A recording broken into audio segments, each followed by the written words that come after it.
Welcome to the Daily Show live. Live once again on wonderful LinkedIn. Thanks for all the comments and stuff of the last few episodes, few weeks, guys. It's been wonderful. Keep them coming in, and also keep your suggestions in for who you want to see on the show. And heaven forbid they might just make the mistake of their career and say yes. Speaking of which, this week I have the wonderful Chris Williams, the proper LinkedIn marketer. How are you, sir? I'm not bad, mate. How are you? Very, very well. Thanks for joining us. So I reckon, as per usual, storms straight in. You posted out today asking people about if they're, what their thoughts are on LinkedIn. What was the response like? Well, it was LinkedIn Live. What do you think to LinkedIn Live? And the vast majority of people said, ignore it, load of shit, not interested. Yeah. So to the three people listening to this goes out to you, basically. the hardcore, God bless you. And I guess I'm the same as well. It's popping up so much now, and the way it pops up in your feed in the notification I don't think they've done really enough to promote it to even know what it is. I know a lot of people are just like, yeah, and kind of move away straight away. It's like when you go in to look for a pair of trainers in a shop. And you walk in, you're not ready to buy, you walk in. As soon as a minute you walk in, you get someone going there, can I help you there? And you're like, no, fuck off. Oh, didn't even get to like 30 seconds. No, 14 seconds in. No, powerful. No, but exactly. And I think that the thing is that how we want to have stuff put in front of us has completely changed. And I can't just have like, here's my LinkedIn live show. And people be like, oh, thank God. Yes, that's what I was looking for today. No one's sat putting the kettle on, putting the feet up ready for the show, are they? No. Let's face it. That's not anything. No dig at you. That's the whole process. I mean, I would. This is in my diary every day. Every week. But it's true. We're not on LinkedIn because we want to sit down, put our feet up, chill out, and watch a show. No. So I think a lot of it. I think a lot of the reason why I would ever tune into one is the guests that are on. I want to hear someone talk about something. Or there's a particular meaty subject. Yeah. Or there's someone I don't particularly like and I want to throw things at the screen. So they're the real reasons that I'm going to sign into or look into one. Plus, I'm proper narky at the fact that I haven't got access to it because my content can't be trusted, whatever that rubbish means. So I'm on the fence about it. I've got splinters up my ass. No, I hear you. And to be honest, we're exactly the same, which is why we built this as an interview show. Right. Yeah. I just don't there's enough content of me going out talking. Great. You want to check that out. There's a load of videos. You can see that. Actually, what I think is interesting, this sort of thing, is essentially treating it not like a LinkedIn live thing, but it's a live show. It's a live podcast, essentially, with guests, because that's where I would, I don't know who J Ludgrove is. Don't care. But I do follow Chris. Oh, okay. I'll go and, what Chris in the medium. I don't get to see it that often. That's the way it adds value. So your LinkedIn, you've got an awesome community. Like, you are one of those people who has built a community. You can look through your likes and such, and it's like-minded people to your good self. What I love about everything you release is it's like uber honest. It's as honest can be, right? When did you start? Like, when did you get into kind of using LinkedIn like this? Well, so like this, we're into our second year now. But I've been with LinkedIn since 2010. Yeah, 2010. So 10 years. That is the right math, isn't it? Yeah, we are. Well done, yeah. So I've been with 10 years. I joined it in 2010 because I was told to by my boss that I need to get on LinkedIn, and that's where I'd find leads. And so I did what every single person does at some point in their life on LinkedIn, and connects with absolutely everyone. I did well there, really? Everyone, and then spams the shit out of. Yeah, and just spams it. Yeah, exactly. Yeah.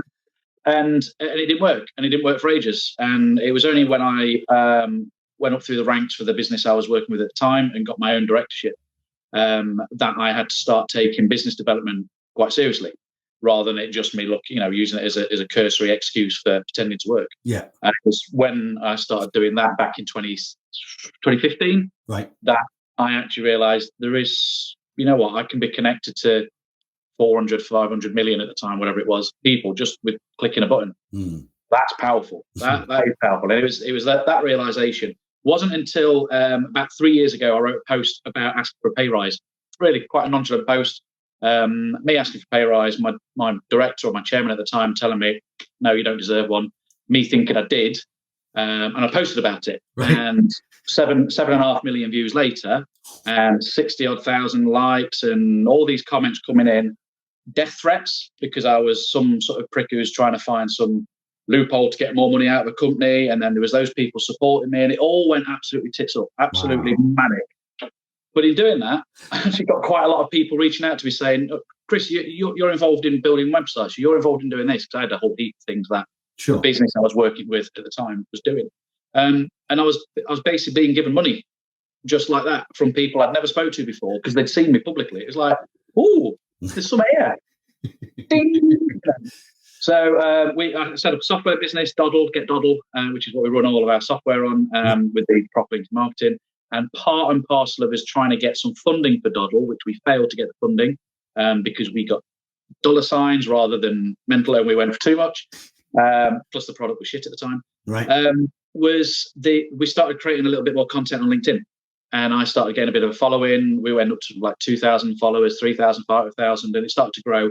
And the view count started going up and up, and we started generating leads. So we split the business 2 years ago. So Get Doddle and proper LinkedIn marketing, we kind of went our separate ways, although we are still very much in bed together. Sure. It means that I run the software, Paul runs the software side of the business. I run the marketing side of the business. We focus purely 100% nichely down on LinkedIn because that's the shit we get done. Yeah. There's no point messing around with stuff that we're not 100% at. So we focus purely on that. So proper LinkedIn marketing. What isn't proper LinkedIn marketing? I don't get invited to many marketing events because I don't particularly speak very highly of certain types of marketing. Namely the stuff where you find a dog turd on the floor and you pick it up and then you roll it into a ball and you chuck it at the wall and you see what sticks. So anything that is described as that it's not the best, most efficient way of marketing. Okay. And that's lots of different things. Cold calling, for example. You've got to call a lot of numbers to get through to the right person. Same with email marketing, things like this. Now, I'm not saying they're obsolete. I'm not saying they've had the day. What I'm saying is there are far more efficient ways of generating interest within your brand, within your business. When you couple the things such as your buyer journey, your buyer persona, should I say, your buyer persona, knowing exactly what your perfect client does, where they are, what they're doing, what's going through their mind at the point when they go, I need to fix this problem. What was the trigger that made them to do that? Because if you understand that, then you know how to market to them. You know where they are at that point in time. You know who they are, where they are, what they're doing. So in that respect, the persona side of stuff, you can start marketing to it. Yeah. Now the problem is that buyer journey is different for every single person and is different for every single company. And what works for one mortgage company might not work for another. What works for one insurance company might not work for the other. And the biggest difference between every single brand, every single marketer, every single thing that goes on in marketing is personality. Different marketers, different salespeople, all have different personalities. And you know what? If you can crack in someone's personality and get to like somebody, they get to like you, that's a damn fine, easier way of doing business with somebody. And what most people were trying to achieve by cold calling. That's the wonderful thing is about this kind of like content release and, using LinkedIn the way it can be really effective is essentially you're getting rid of, one small step, which is a very difficult step. There's 65 steps in cold calling where you'll kill yourself to get stuff done just to build a relationship and to get that person to talk to you. Whereas you can kind of do that. You can get to the next meeting almost because people know who you are. You've been yourself. Yeah. We made an effort that once we focused on a proper LinkedIn marketing was that we weren't going to spend a penny on marketing. Nice. We're not going to spend a penny on it. We had to prove that what we were doing would work without having to spend. So we don't do in-mails, corporate ads, things like that through the paid services. We don't do Facebook, don't do Twitter, don't do cold calling, nothing like that. All we do is write content. Nice. All we do. But the problem with that is it takes time. And I'm not going to sit here and say, you know what, if you just do content, you focus on content, you're going to be shit hot and you're going to get business within a week. Bollocks, that's not going to happen. It just doesn't happen that quick, does it? Yeah, it takes a long time as well. But what it does, and I liken this to the McDonald's theory. When you're driving on the motorway, your belly starts rumbling at about, I don't know, lunchtime, something like that. You've got a couple hours drive.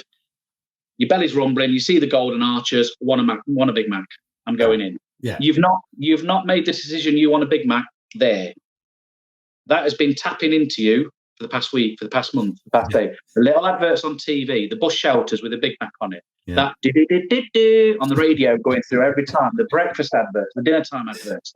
All of these soft points of contact are making you go, want a burger now. Yeah. And that's exactly what content is on LinkedIn, on any other platform. That content is there designed. It's not just to close, but it's designed to have those nice soft points of contact with all those people to say, you know what, when you're ready, when you're at the point where you're going, I need to take action, I need to buy something now, I need to do this, you're the guy that I'm going to come to because I'm remembering it. Yeah, exactly. And more importantly, you're the first thing I think of when I think, what's the solution to that? Bing, golden arches. Yeah. And that's exactly the same. So the process that we produce different sorts of content. I literally have probably the best job in the world because I just get to dick around trying to create different types of content, seeing what works. There's a video of me that went out this morning of me robbing a shop on the Honcho shop. There we go. Nice. So those people that were still commenting on Chris Ailey's post saying this is despicable. Look at that fat git buying. He's only got small ones. They work, bastards. They work. There we go. So yeah, and this is a large. It's not a medium. Thank you very much. So some brilliant comments on that. Oh look, James Corden's robbing the shop. Yeah, sort of. So that content, that ability for us to try different things and to play with different things, it's all to get eyeballs on my brand, all to get eyeballs on my profile. So I've got the 30-day mentor hashtag and the stuff that we do with the mentoring program. That's all there.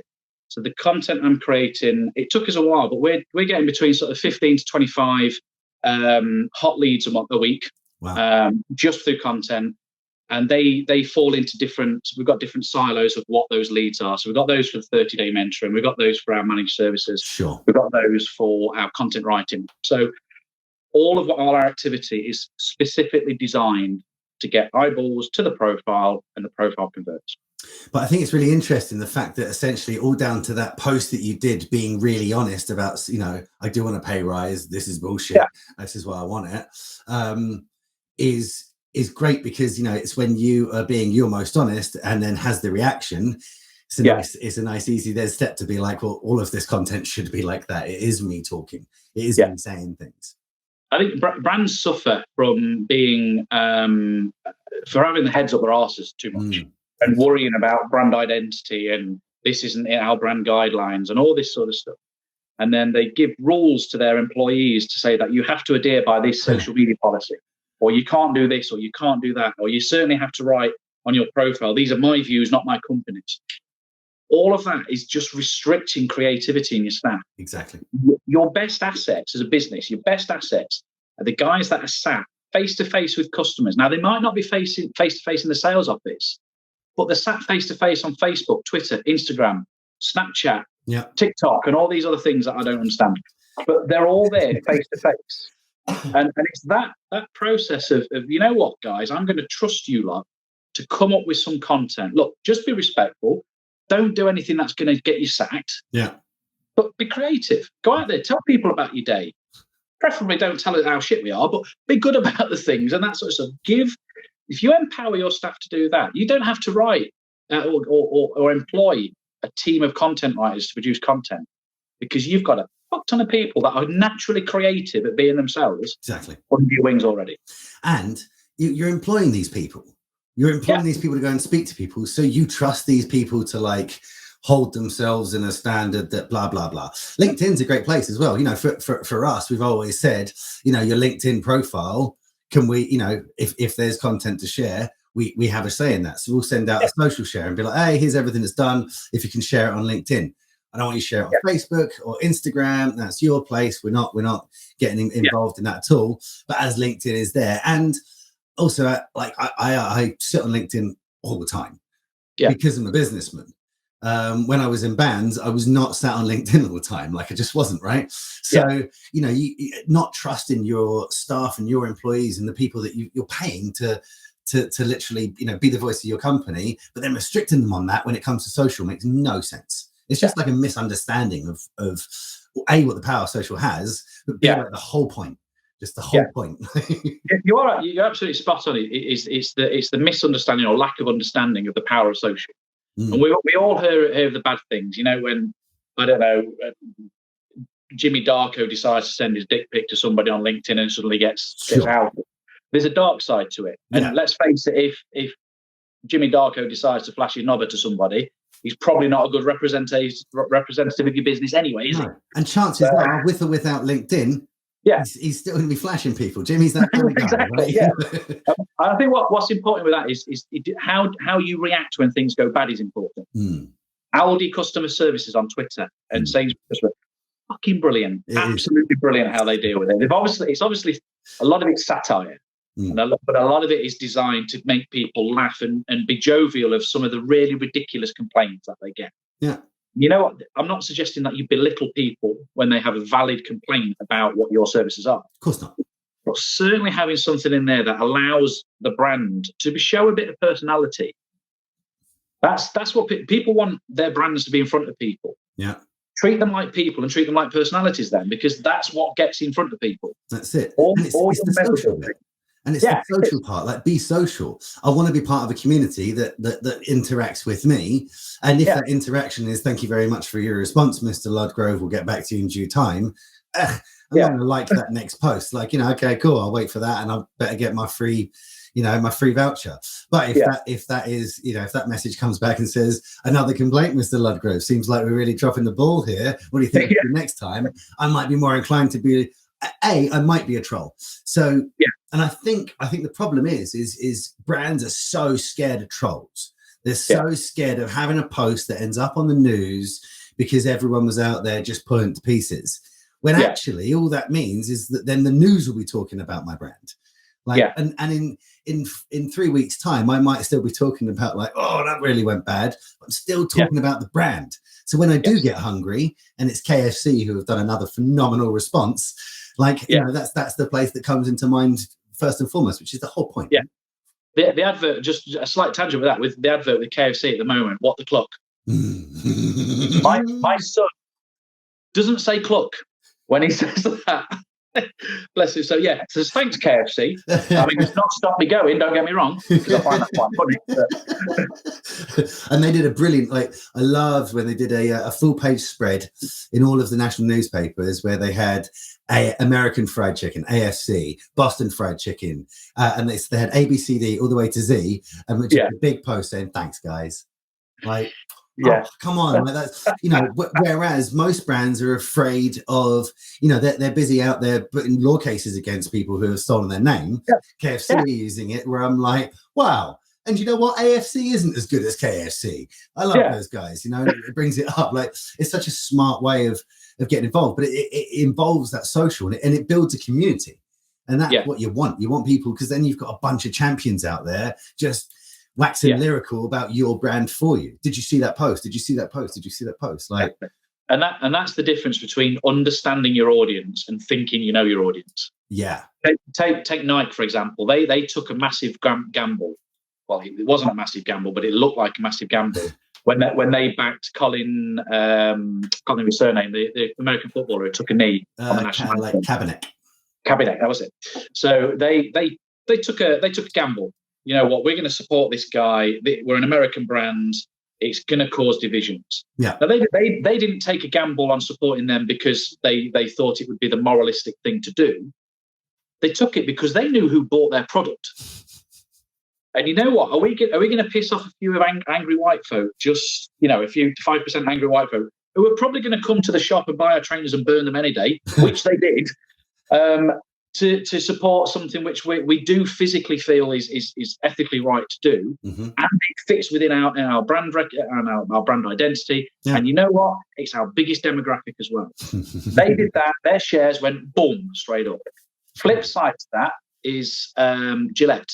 Okay. Wow. Gillette did this whole thing about they're going to name themselves as an ethical brand now because they've started to price their razors at the same price for women for men, because typically men's are a lot cheaper than women. There's a whole you know what, you're not an ethical brand because you're sexist and that sort of stuff. Sure, and it doesn't cost anything to make a different style razor. It's the same. Exactly, yeah. So this whole marketing campaign to say, look, we're now ethical, we're doing this. Unfortunately, while they're trying to push this ethical brand, they're still shaving flipping rats, cats, and monkeys to test the blades. That ain't ethical. So you can't push an ethical message when you're not an ethical brand. So two very different examples of companies that got it right and got it wrong. Yeah. Gillette's share price the next day plummeted. Oh, I remember. Yeah, as soon as that came out. So. But I think that's part of the problem as well, is that brands aren't necessary. You know, you have to be so sure that you're squeaky clean to be able to put yourself out there. And I say squeaky clean, I mean just dancing to your own tune. You can't get caught in your own kind of lie, or like that. You can't be caught with the right hand saying we're gonna don't worry, everything's the same price while you're shaving half the animal kingdom.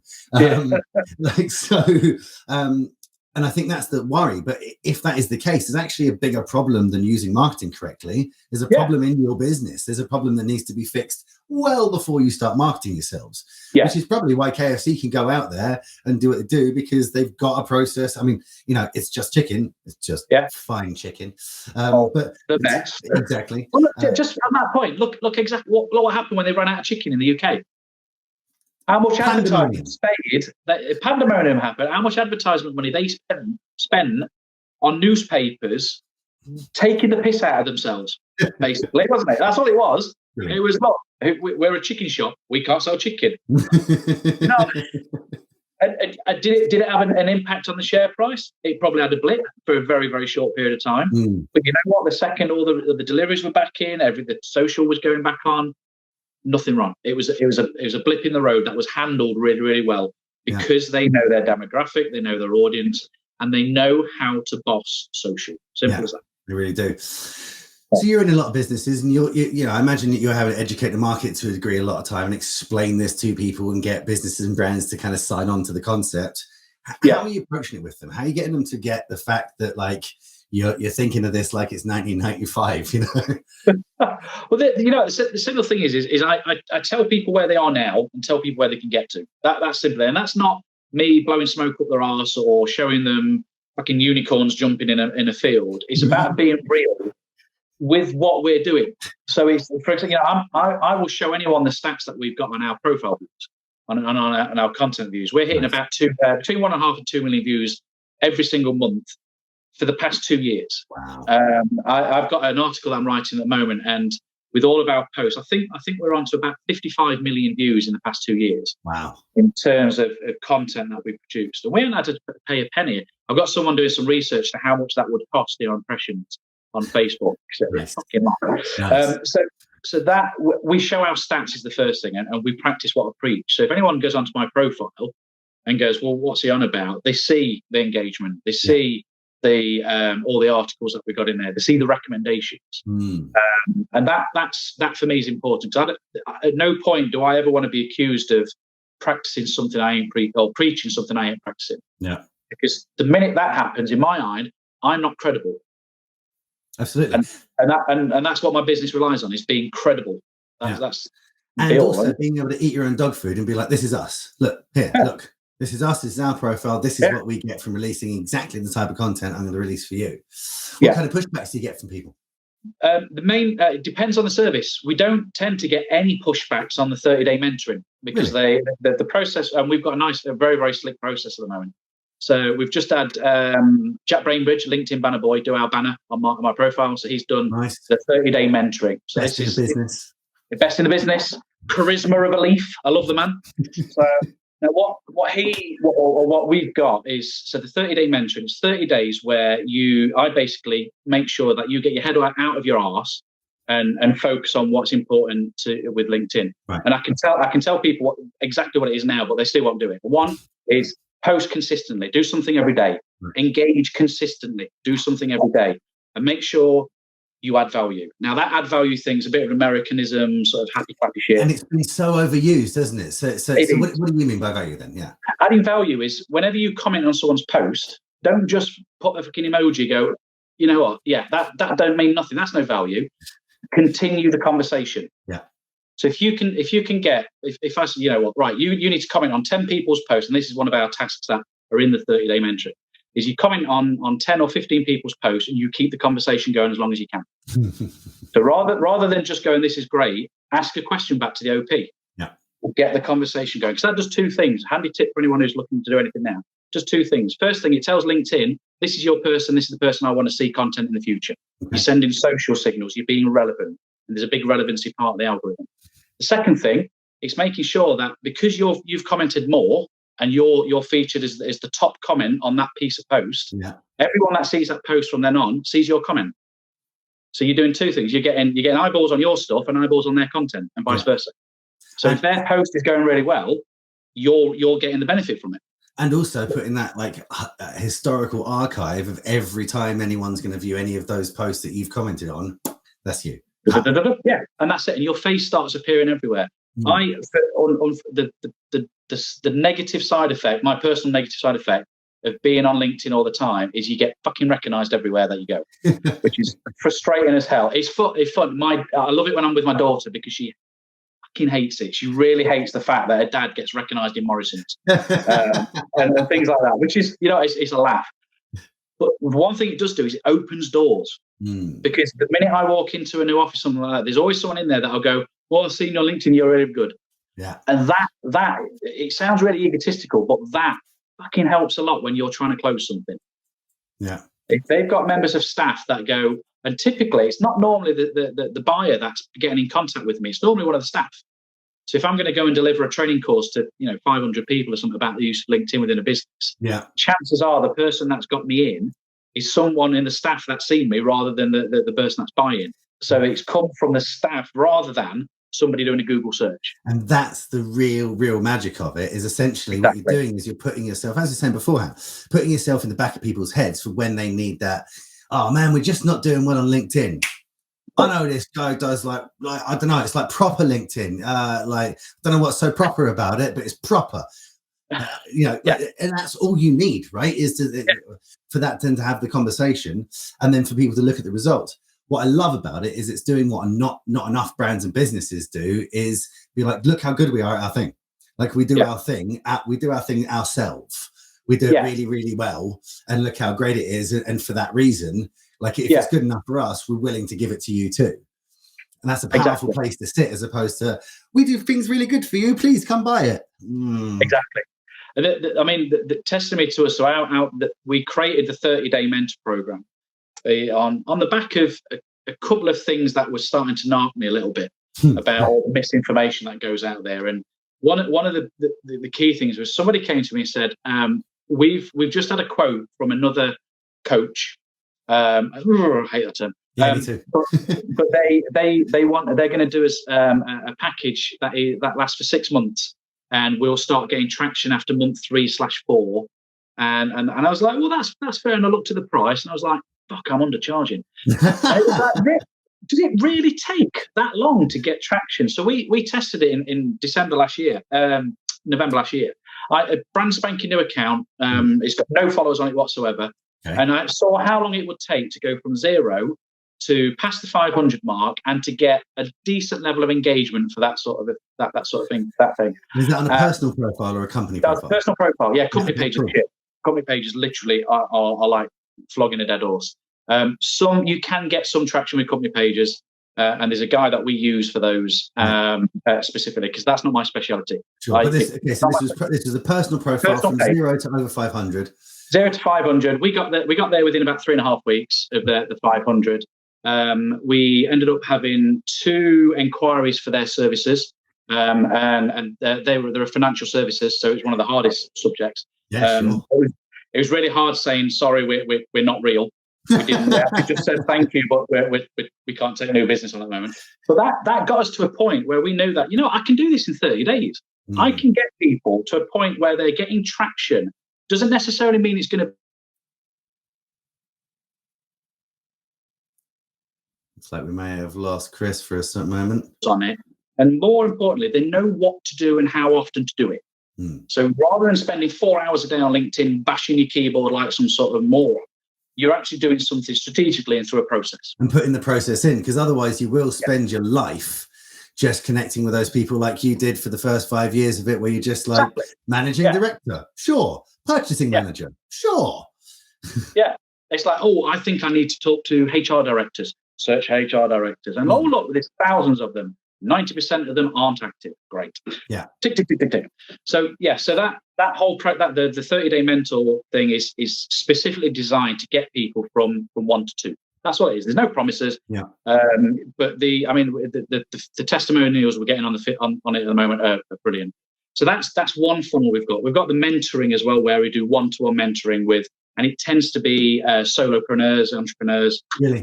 Or C-level execs that are looking to go to the next level with their business. I see. And that's another package. And then we've got the training where we come in and we deliver training to teams of, well, up to hundreds, to be honest. So that's the different services we do. Every single thing that we create on LinkedIn, every piece of content is designed to filter people into one of those. So it sounds now I'm explaining this, and the 3 people watching this might actually go, oh shit, he's manipulating us.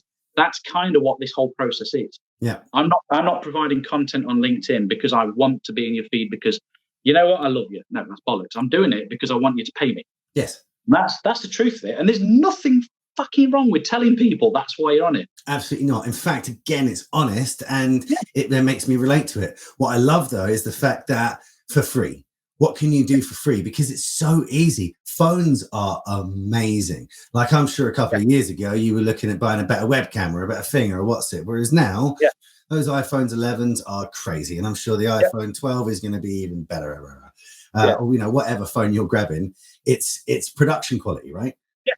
Well, that's it, Mike. So and again, for the very real reason is that I don't want to say or produce videos or produce content that people think I've got to get a production team behind me to do it.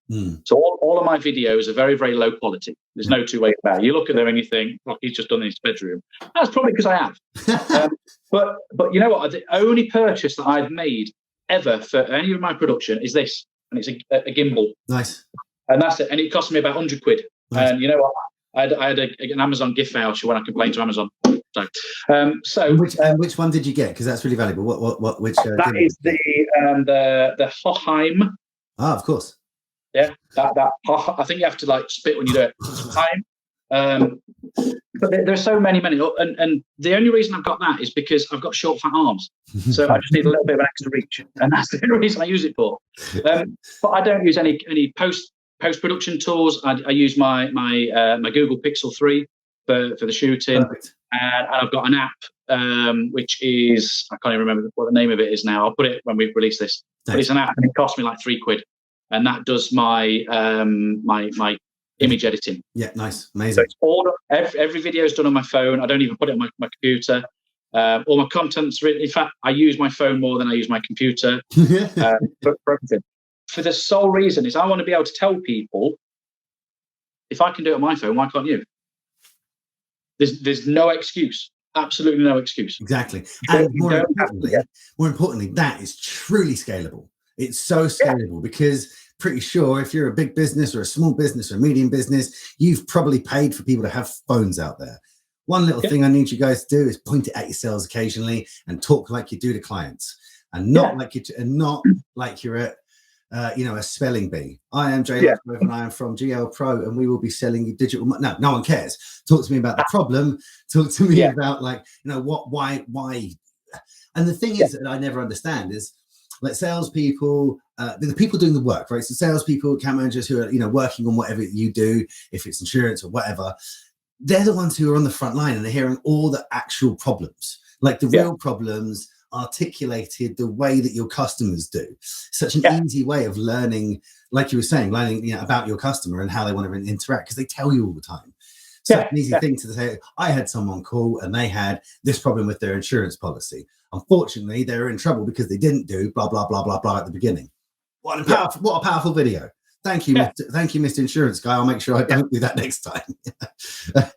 And you know what? It's the simplicity in being able to get content on LinkedIn now is ridiculously simple. So for a video, top rules: keep it under a minute if you can. I know the video, the recording you did with Mark Gaisford says keep it under 2 minutes. It depends on how active your audience are. All of mine tend to be below a minute. In fact, I did one which was 4 seconds long, I think. Yeah, I saw it. So I play with different concepts. If you can put subtitles on it, do it. That's, whether you use rev.com, which you send it off and they send you back the SRT file. Sub.ly, anyone that you can get. All of those different ones. Or you can use them within clips. If you're an iPhone, you can record through clips and it'll do the subtitles. And there's auto cap on Android. So there are shitloads of tools out there which are designed to make life so much easier for you at the click of a button to get stuff out. Yeah. I did a video, I did a P-take out of the Liam Neeson sketch about I have a very particular set of skills. Yeah. I did that a couple of days ago. And someone sent me and said, you've gone big scale with your production. I was like, you're having a laugh, mate. I filmed that was my phone in my drinks cabinet because it had a light behind it for my face, and I was stood up to it like that. And that's literally what it was. Darkened it, contrasted the background, looked like studio quality. But nothing extra at all. Yeah, amazing. And so keep it under a minute. Be consistent. How consistent do you think you need to be when you're starting? Does that change as time goes on? What the honest answer is the more you post video, the more views you're going to get. Simple thing. So my views at the moment sit on I think about 15, 20,000, something like the profile views. The minute I do video, they start to go up. Right. If I just go back to text, they flatline around the sort of 11, 12 mark. Wow. So video has a massive impact. 2 reasons. 1, you're humanizing stuff. Yeah. It's you. It's not just a bit of text. It's you. So people get to see you and they like that. 2, a video view compared to a post view. And I know we're running out a little bit of time, so I'll be very quick with this one. No problem. Post view means that your post is featured on someone's feed. Yes. Does not mean they've seen it. Does not mean that they've stopped to scroll. It just means that it's been on the feed. But how quickly you scroll through. The video view, that means that this has to have been viewed for a minimum of 3 seconds on more than 50% of the screen. So at least, with a video view, something has stopped and they have seen a bit. It might only have been 4 seconds, and that's the justification why you need to get it in really, really quickly. Sure. But at least you know that those 6, 7, 8, 9, 10,000 people that have viewed your video have likely seen some, if not all of it. And if they're not staying, that's your fault. Do better content. Exactly. And you can kind of see that then from the comments and the engagement. So if you're seeing that you're getting, 80,000 views or 100 views, but no one's commented, change your text up, ask a question in the video, something people never do, which always blows my mind, is like ask for comments. Yeah. Let me know if I'm wrong. Yeah, well, that's it. I mean, this someone who wrote to that, I can't, sorry, whoever this was, who I've not commented yet. It was a very good point. Is some people post purely for the point of wanting to get engagement, and my argument for that was, well, fucking yes. Why else not for engagement? For no one to see it, are you? You know what I mean? Of course, I'm posting for fucking engagement. Yeah, it's not the singing I'm doing in the shower that is for me and me alone. I'm really posting it out there for the world to see, right? Well, exactly. So this idea, I mean, and this is the very fine line between good marketing and shit marketing when it comes to this. And the bit that I absolutely detest at the moment is the sheeple effect. Okay. And there's one particular type of post that's going around at the moment, and there are lots of people who are seeing it. And it starts on something like this: I grew my network by 10,000 this month. All you have to do is like and comment on this post, and then like and comment on everybody else's. And the first 5,000 people to do it will get the most engagement. Yeah. What a load of... All you're doing there is collecting numbers. Yes. That is all that is. You're collecting numbers. Yeah, you might get your connections going through the roof, but there's not one of those people that you're connected to now that gives a shit about you. Absolutely not. They're doing it because they want growth too. And this is the problem with engagement pods, is there's no one in an engagement pod that is there for the benefit of everyone else. Are they? Well, they're there because they want eyeballs on their stuff. Willing to hit like and stuff so they get their like, and it's exactly. Yeah. And that's where you see that really shoddy comments on boom, amazing, all that sort of stuff. Exactly. And what actually those posts are doing, where they're like, hey, like this, and the first many people get more likes, they're essentially just creating micro pods. The post is becoming a pod in itself, which is why, that might have loads of engagement, but none of it's useful. And I always say to people, like, I'd much prefer to have 100 killer people in my audience who cared about everything that we put out and potentially were customers than 100,000. I just exactly. As much as it would make me feel good and I'd get a little serotonin hit when I see the likes shoot through the roof, I'm human, that would be cool. But Give me 6 months of that when I'm living outside because I can't eat anymore and I've had to sell my house and I'm trying to, don't worry, babes, it's only for 6 months. Very quickly, I'm not going to care about those likes anymore. I wish I had those 100 people who would be like, hey, Jay, can you do this marketing or can you make this video, etc. Yeah, I might be homeless, but I've got 10,000 views on my post. selfie. Well, look, like you said, someone else's car. Yeah, we try and keep these a little bit cut short because they are, as your post has mentioned, everyone ignores them anyway, and we certainly want to bore people. But how can people get a hold of you if they want some proper LinkedIn marketing? Well, if they go to Twitter, fuck off. Obviously, it's going to be LinkedIn in it. Find me on LinkedIn. Slide into the. Oh no, not slide. That sounds like some dodgy. No, dude. Grease yourself up and slide grease yourself up. Vaseline that face. Slide into my DMs. And you can also have a look at the 30-day mentor hashtag, and you see a bit of the content about it. On my profile, it also tells you about that program and all the other services that we do. Perfect. So if us effing and blinding wasn't good enough for you, you can find it all in proper written speak right on Chris's profile. We have a saying here at the J Show, when it's real good, it's finger LinkedIn good, which has never been more relevant than when we talked about KFC for about 45 minutes. So Chris, this has been absolutely amazing. Thank you very much. And we will see you in the comments just like we were talking about. Sweet. Nice one. In a bit, brother.